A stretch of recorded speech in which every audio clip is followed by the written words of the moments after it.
Ողջույն։ Ինչպես եւ պայմանավորվել էինք, այս կուրսի ընթացքում կխոսենք տրանզիստորների մասին, կհասկանանք, թե ինչպես այս տարրերին ստիպել կատարել բարդ թվաբանական տրամաբանական գործողություններ։ Տրանզիստորները անալոգային սխեմաներում օգտագործվում են որպես ուժեղացուցիչներ, իսկ թվային սխեմաներում որպես փոխանջատիչներ։ Տրանզիստոր բառը իրենից ներկայացնում է տրանսֆեր և ռեզիստոր բառերի համադրություն։ Թե ինչպես են փոփոխական կամ փոխանցող դիմադրությունները ծառայում որպես փոխանջատիչ թվային սխեմաներում, նախ եկեք հասկանանք, թե ինչ են իրենից ներկայացնում ռեզիստորները։ Ռեզիստորը դրա մետաղական հիմքի վրա ստեղծված դիմադրություն է, որը ունի գծային վոլտամպերային բնութագիր, այսինքն եթե մուտքին ունեք V-լարում, ապա R դիմադրության դեպքում սխեմայով հոսում է I հոսանք, որը ըստ Օհմի օրենքի հավասար է V-ն բաժանած R-ի, այսինքն ուղիղ համեմատական է լարմանը հակադարձ համեմատական դիմադրությանը։ Եթե փորձենք գծել վոլտամպերային բնութագիրը, այն ունի գծային տեսք։ Կախված դիմադրության արժեքից կարող են լինել տարբեր թեքություններ։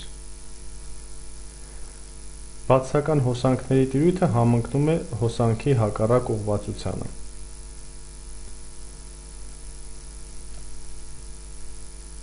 Ուրեմն, ինչպես նշվեց, ռեզիստորները դրանք մետաղական հիմքի վրա են կառուցված, այսինքն հաղորդիչների։ Ընդհանուր առմամբ նյութերը բաժանվում են 3 տեսակի՝ հաղորդիչներ, դիէլեկտրիկներ եւ կիսահաղորդիչներ։ Եթե հաղորդիչների դեպքում պարզ է, որ նրանք կիրառվում են այն պարագայում, որտեղ պետք է լավ հաղորդականություն, իսկ մեկուսիչների դեպքում այն դեպքում, երբ որ մեզ պետք է մեկուսացնել էլեկտրականությունից, ապա կիսահաղորդիչների դեպքում կիրառությունը այդքան էլ պարզ չէ, որովհետև իրենք ոչ հաղորդիչ են, ոչ դիէլեկտրիկ։ Սակայն կիսահաղորդիչները որոշակի մշակում անելուց հետո ցուցաբերում են մի շատ հետաքրքիր հատկություն, այն է հոսանքը ուղղորդելու։ Փորձենք հասկանալ, թե ինչպես։ Ամենատարածված կիսահաղորդիչը դա սիլիցիումն է։ Այն պարունակում է սովորական ավազի մեջ եւ շատ էժանարժ է։ Սիլիցիումը, եթե հիշում ենք, Մենդելեևի պարբերության 4-րդ աղյուսակում է գտնվում, դա նշանակում է, որ իր միջուկի շուրջ ունի 4 վալենտային էլեկտրոն, որոնք այլ ատոմների հետ կազմում են զույգ էլեկտրոնային կովալենտ կապեր։ Սիլիցիումը առանձին մաքուր սիլիցիումը չի ցուցաբերում որևէ հետաքրքիր հատկություն։ Բայց նայեք, եթե այստեղ ներդրվի մեկ այլ տարր, ասենք օրինակ 5-րդ պարբերությունից, օրինակ ֆոսֆորը, որը ունի 5 էլեկտրոն իր շուրջը, 5-րդ էլեկտրոնը կմնա ազատ և կարող է շարժվել էլեկտրական դաշտի ազդեցության տակ։ Այսպիսի կիսահաղորդիչներին պայմանականորեն անվանում են N տիպի, N նեգատիվ կախված էլեկտրոնների լիցքի տեսակից։ N տիպի կիսահաղորդիչներում հաղորդականությունը գլխավորապես պայմանավորված է էլեկտրոններով։ Մեկ այլ դեպքում, եթե սիլիցիումի ատոմը փոխարինվի, օրինակ, 3-րդ շարքից բորով, որը ունի 3 վալենտային էլեկտրոն, ապա կավելանա ոչ թե 1 էլեկտրոն, այլ կպակասի 1 էլեկտրոն այս կապում, որը կարող է փոխարինվել մեկ այլ սիլիցիումային կապից էլեկտրոնով եւ այստեղ մնա բաց կապ, որին պայմանականորեն վերագրում են դրական լիցք եւ անվանում են խոռոչ։ Այսինքն հաղորդականությունը այստեղ պայմանավորված է դրական լիցքակիրներով։ Այս տիպի կիսահաղորդիչները անվանում են P տիպի։ Հետաքրքիր հատկություններ առաջանում են, երբ որ N եւ P տիպի կիսահաղորդիչները կազմում են P-ն անցում։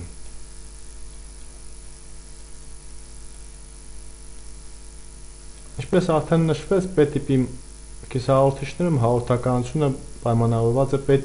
դրական լիցքակիրներով, իսկ N տիպի կիսահաղորդիչներում վատսական լիցքակիրներով։ Հպման տիրույթում տեղի ունենում դիֆուզիա, խոռոչները անցելով էլեկտրոններով հարուստ շրջան չեզոքացվում են այնտեղ, էլեկտրոնները անցնելով P տիպի կիսահաղորդիչ չեզոքացվում են այս տիրույթում։ Արդյունքում P տիպում առաջանում են բացական իոններ, իսկ N տիպում դրական։ Եվ առաջանում է ներքին դաշտ։ Ահա այս ներքին դաշտն էլ ստեղծում է այս անցման ուղղորդող հատկություն, այսինքն եթե լարումը կիրառված է PN ուղղությամբ, այստեղ խոսում է հոսանք, ինչպես ռեզիստորի դեպքում էր, իսկ եթե հակառակ է կիրառված, այս դաշտին գումարվում է եւ հոսանք չի հոսում։ Եթե փորձենք նկարել այս անցման վոլտ ամպերային բնութագիրը, այն կունենա մոտավորապես այս տեսքը։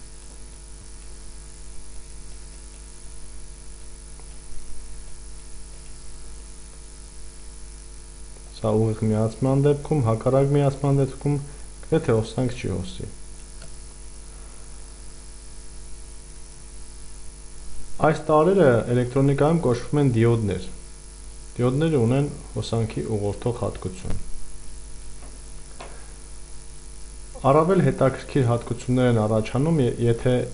միացնում ենք ոչ թե P եւ N, այլ PNP կամ PNP տիպի միացումներ են կազմակերպում, օրինակ այսպես։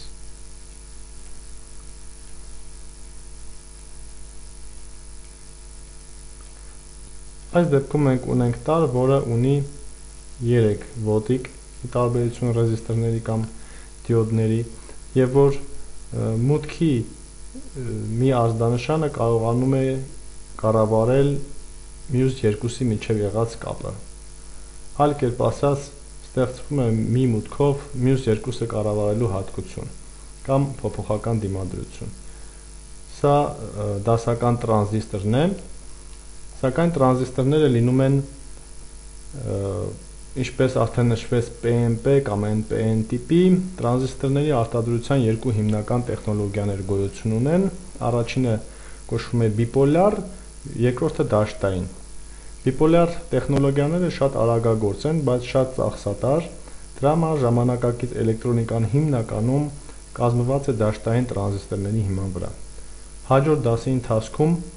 կքննարկենք առավել մանրամասը, թե ինչպես են աշխատում դաշտային տրանզիստորները կամ ինչպես առավել տարածված է ասել, այսպես MOS տրանզիստորները, որոնք կազմված են մետաղ օքսիդ եւ կիսահաղորդիչ հիմքի վրա, այսինքն MOS metal oxide semiconductor, եւ փորձենք հասկանալ, թե ինչպես այդ տրանզիստորների միջոցով կազմել սկզբից պարզ տրամաբանական սխեմաներ, ապա նաև ավելի բարդ տրամաբանական գործողություններ կատարել։ Շնորհակալություն ուշադրության համար, կհանդիպենք հաջորդ դասում։